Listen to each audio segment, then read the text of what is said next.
Hey guys, welcome back to World of Warships. Today we're taking a look at the Navarin. It's been almost a year since I looked at it last, back when it was released in November 2023. This is a Russian tier 9 battleship that is mainly focused on secondaries, and it's actually pretty good, at least when you're in secondary range. And you can get it again. I did not look at the loot boxes in the Red October event, so I forgot to let you guys know this is available again. Unfortunately, it is available again only in the loot boxes. I had to double check, but last time they had it available for regular purchase. Just a direct purchase in the armory or the premium shop. Not even exclusively as an Admiral pack or something silly like that. Just purely the ship you could buy straight up. I don't know why they didn't bring it back like that. A little bit disappointed by that. In fact, a lot disappointed by that. I really wish when Wargaming would sell these premium ships and then bring them back. They have their FOMO events, whatever, but at least give us an opportunity to buy the ship outright and for direct purchase. Not in an Admiral pack where it comes with a bunch of stuff you don't want or need that just inflates the price. Just the ship.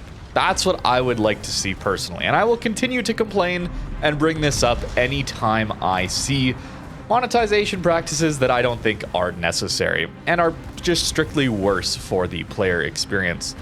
But we really should talk about the Navarin and what it is, since as I was playing the ship on stream, I had a bunch of people wondering if this was the latest premium ship, a new ship that they had never seen before. And it's been in the game for almost a year at this point. Pretty rare, I'm assuming, just because you had a small event that was available to get it originally, and that was it. So you probably don't see this thing all that often.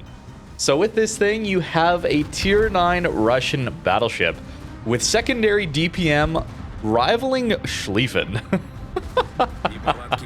At 10 kilometers, your hitting DPM is 52,706. Where Schlieffen's at that same range is only 56,700. Not a big difference there. It's not got the same pen though. That's the difference here. These secondaries only pen 22 millimeters. With IFHE, you get them up to 27, which in my opinion does not make it worth it. What is nice though is a 9% fire chance base, allowing you to have absurd fires per minute of 36.7. You know, not accounting for some of the hull reductions that we do see. But that is even higher fires per minute than Schlieffen, by the way. Ridiculous. So this ship is farming Witherers on enemy ships anytime you're within secondary range, which gets up to 11.3 kilometers. These main guns here are 406s, so we actually have the ability to overmatch the bow of the Des Moines, getting ourselves a double citadel. That should not happen most of the time, by the way, given the accuracy on these main guns. But I do want you to notice how much damage we're just taking from this Des Moines here. It's got some very weird armor, more like low tier armor. It's good against HE, but if people know to swap to the armor piercing, you're just eating full pens. There's a lot of shot traps on this ship. The Citadel is gigantic, so if you're a battleship and you can get through the belt armor, you're easily going to be able to one-shot this thing if it's full broadside. Our 406s do give us enough overmatch to get through that bow again, do manage to take out that Des Moines, and now we get to see the secondaries fly yet again. The rear two turrets are also 360 turrets, so that's pretty convenient. A double Citadel again? I got so lucky here, okay? This is the opposite of my initial take and impressions of Wisconsin, where the ship is disgustingly accurate, but I just wasn't seeing it for that first few little bit there. And with this thing, you're seeing the opposite of a 1.4 Sigma. 1.4. I didn't know Sigma went that low on main guns, but it does. And this is regular battleship dispersion, not even battle cruiser, just regular battleship dispersion 1.4 Sigma, which is terrible. Absolutely brutal. Sure, you get 406s, you get 12 of them at tier 9, which is unique, certainly. Not a lot of ships get that. Iowa, for example, has 9 406s at this tier. But 1.4 Sigma means you should be missing almost always. It's a secondary brawler, is what I'm trying to say. The secondaries are going to do the vast majority of your damage, unless you get incredibly lucky, like I did in this game. The 360 turrets are nice. The AP shells don't have anything too special going for them here. Nothing like improved pen angles or certainly not accuracy. Damage of 11,000 is pretty low for 406s as well. But the HE, which I didn't really shoot, I probably should have, but the HE here has 5,850 alpha damage, which is very high. Very, very high for HE at this tier. You get 12 of them. Accuracy matters a lot less with HE since you're just trying to hit anywhere on the ship pretty much with 68 millimeters of pen. 41% fire chance is also very good for 12 406s. Means you're a pretty solid HE spammer, HE farmer. Yet again, another couple of citadels. I got so lucky, man. Maybe everything I know and see about the game statistics on the back end just doesn't matter because this is a full secondary build too. It's not like I'm building main guns, and yet we're getting more consistent damage output from these guns than really they have any right of giving us. Schlieffen pushing in, and you're gonna see some of the issues with this ship. The HP pool is a little bit low.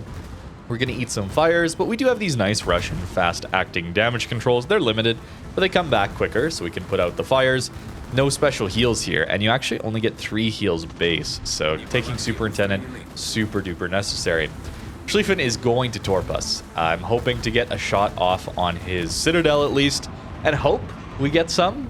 Given how the guns are performing, of course we do get the Citadel. Of course, right? Do not expect to have that experience if you do end up with this ship. Those of you that do have it probably know all too well just how ridiculously lucky I'm getting.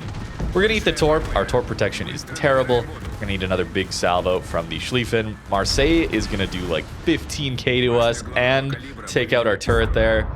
Yeah, we weren't angled the best, I suppose, but this thing eats damage. It certainly is not the Russian battleship tank like you're used to seeing at high tier. It is quite a bit worse armor-wise.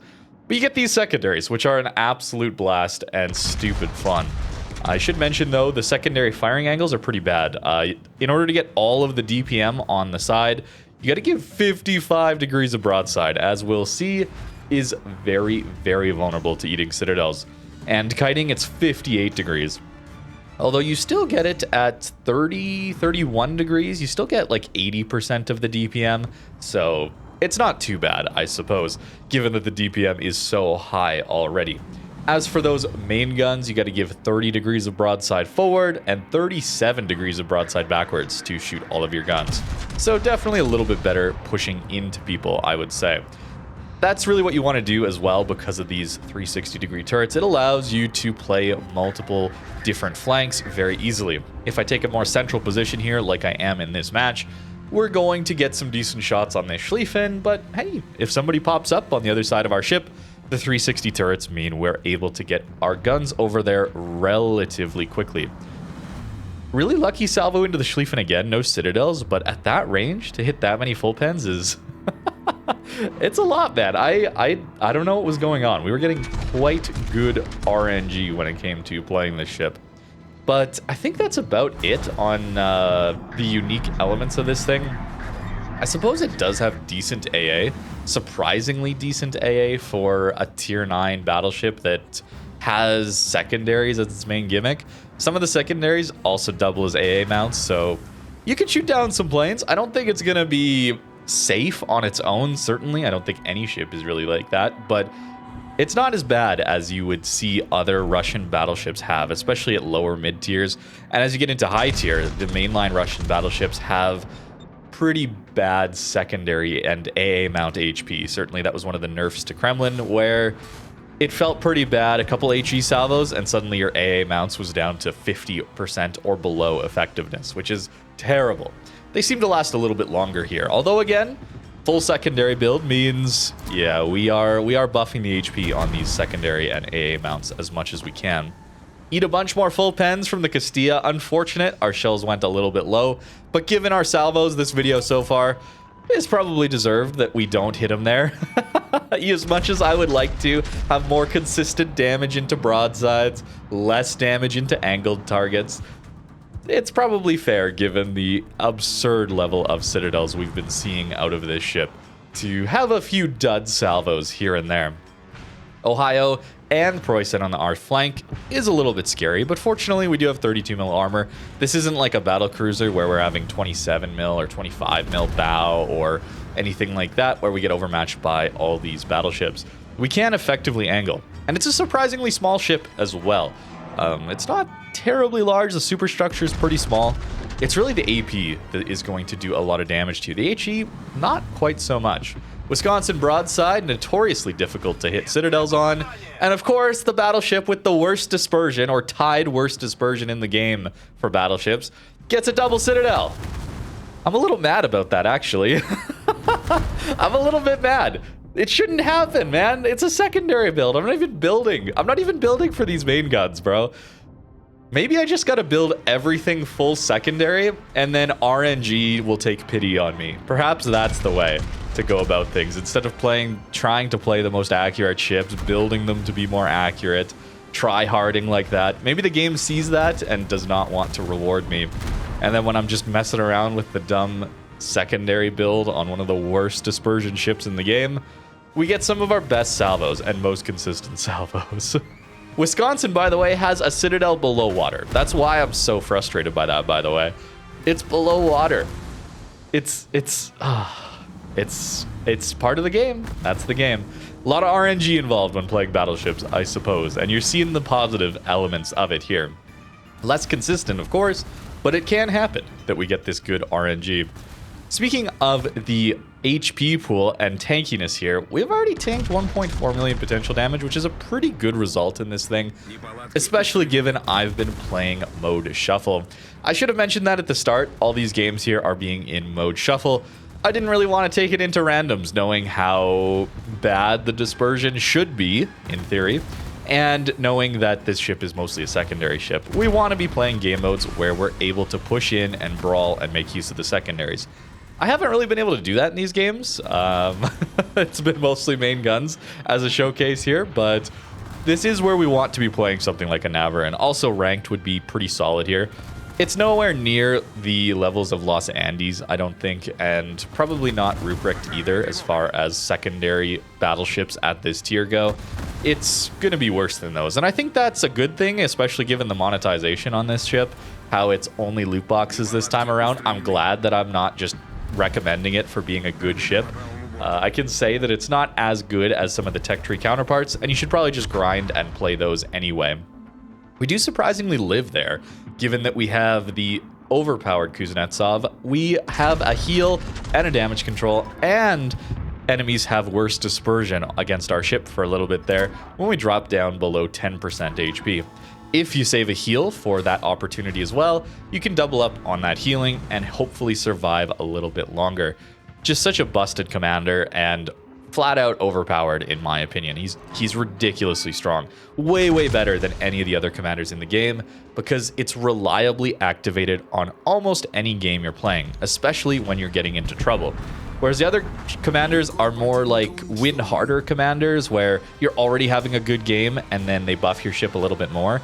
This is, I'm in trouble and it's my get out of jail free card, or at least gives you a lifeline. And that is way stronger in my opinion and is going to help you survive a lot more games. But that is the games I have for you. Pretty good results. Actually, no, one more clip. I'm about to die here. We pushed in, but don't rely on the dispersion, okay? This is more like it, okay? Broadside, Bayard, 4.7 kilometers. Sure, it's a cyclone, but expect that. Just go into this ship expecting that to happen, okay? Don't expect double citadels on a Wisconsin, of all things. And while this ship probably isn't all that powerful relative, again, to Los Andes as well as Ruprecht, it's still an interesting ship. It's very unique. I wish I could recommend it more, just I can't given the monetization. And yeah, Wargaming, if you're listening, please just when you bring these ships back, don't just put them in loot boxes. I'm fine if there being loot boxes, but please just give us the option to buy it directly, not with a random Admiral pack that forces people to spend way more on stuff they don't need. Just a direct purchase. I would be so happy.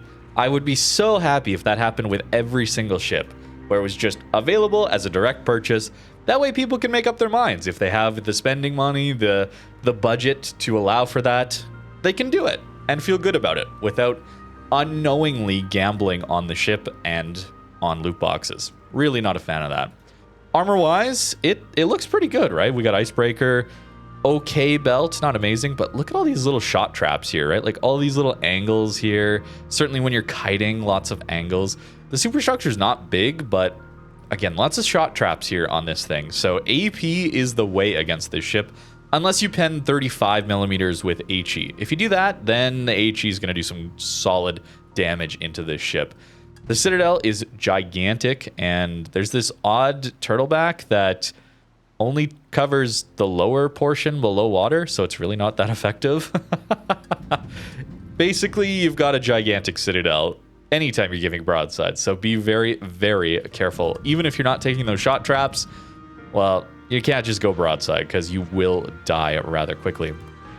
As for the build here, just full meme secondary build. I was taking both emergency repair as well as improved repair party to try and get some more healing, hopefully survive a little longer. I found it difficult to get up to 2 million potential damage though, just because, again, when you're getting shot at, it takes damage rather quickly, so you do have to pick your fights carefully. It's no Los Andes or Pan American Battleship line that are just incredibly tanky and get there relatively easily. And our Tor protection is terrible, so taking Vigilance is a good idea, I think. That only gets us up to 25% Tor protection as well, so kind of rough. Kind of rough. And again, those fires are going to be the bread and butter of those secondaries. 11% fire chance. That's very high. That's very, very high. You're going to land a lot of fires, get a lot of witherers with this thing typically. I think that would be the takeaway if I could say anything about this, at least the gameplay. You're going to see way fewer citadels, but probably more fires and more witherers, if I had to guess, while playing this thing. The build, I did run damage control a little bit, but it's so slow to accelerate. I really, really appreciated swapping to prop mod. And otherwise, it's just full sending those secondaries. But that's it on the Navarin today. I hope you guys enjoyed. We had some fun. Now you know about this ship. Not the most common ship to see, and unfortunately only in loot boxes. Thank you very much for watching, and have a great rest of your day.